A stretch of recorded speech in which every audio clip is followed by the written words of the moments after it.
네, 국민의힘 차기 당대표를 뽑는 전당대회가 꼭 한 달 앞으로 다가왔습니다. 나경원 의원과 한동훈 전 비상대책위원장, 그리고 원희룡 전 국토부 장관이 오늘 잇따라 출마 선언 기자회견을 앞두고 있는데요. 자세한 소식은 국회 연결해서 알아보겠습니다. 신현정 기자. 네, 오늘 오후 1시부터 1시간 간격으로 출마 선언이 이어집니다. 나경원 의원, 한동훈 전 비상대책위원장, 그리고 원희룡 전 국토부 장관 순인데요.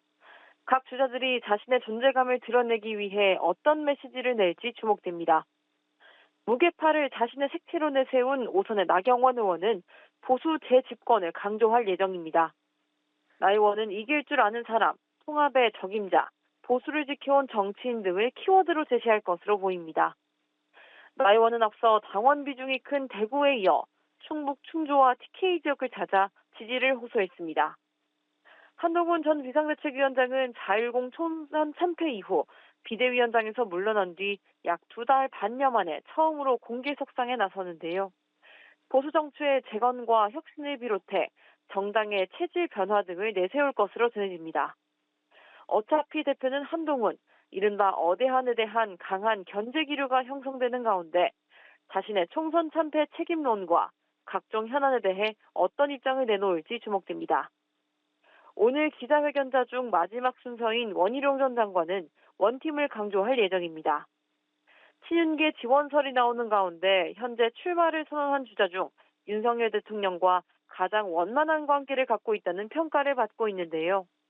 출마 선언에서 당정 간 화합을 비롯해 당내 단합을 강조할 것으로 보입니다. 앞서 그제 출마를 공식 선언한 오선 윤상현 의원은 오늘 SNS를 통해 당은 유연한 전략가인 자신에게 맡기고 다른 후보들은 대선 경선에 참여해야 한다고 밝혔습니다. 이로써 국민의힘 당대표 선거는 자자구도로 치러지게 됐습니다. 자, 그리고 원구성 협상을 위해서 여야 원내대표가 오늘 오후에 만난다던데 관련 전망도 짚어주시죠. 네, 말씀하신 것처럼 여야 원내대표는 오늘 오후 3시 우원식 국회의장 주재로 협상 테이블에 앉습니다. 앞서 오 의장은 이번 주말까지 여야 협상을 끝낼 것을 주문했는데요. 쟁점은 현재 위원장직이 공석인 7개 상임위원회의 향방입니다. 국민의힘은 관리에 따라 법사위원회와 운영위원회가 여당의 몫이라고 주장해왔지만 이를 거부한 민주당은 지난 10일 법사위와 운영위를 포함한 11개 상임위원장을 야당 단독으로 선출했습니다. 국민의힘은 각 분야에 따른 당내 민생특위를 구성해 민주당 주도의 상임위에 맞불을 놓고 있습니다. 하지만 당내에서는 7개 상임위라도 받아야 한다는 의견이 적지 않은 상황이어서 내일 의원총회에서 최종 입장을 정하기로 했습니다. 민주당은 원구성 협상이 또다시 결렬될 경우 상임위원장 선출을 더 이상 미룰 수 없다는 입장입니다.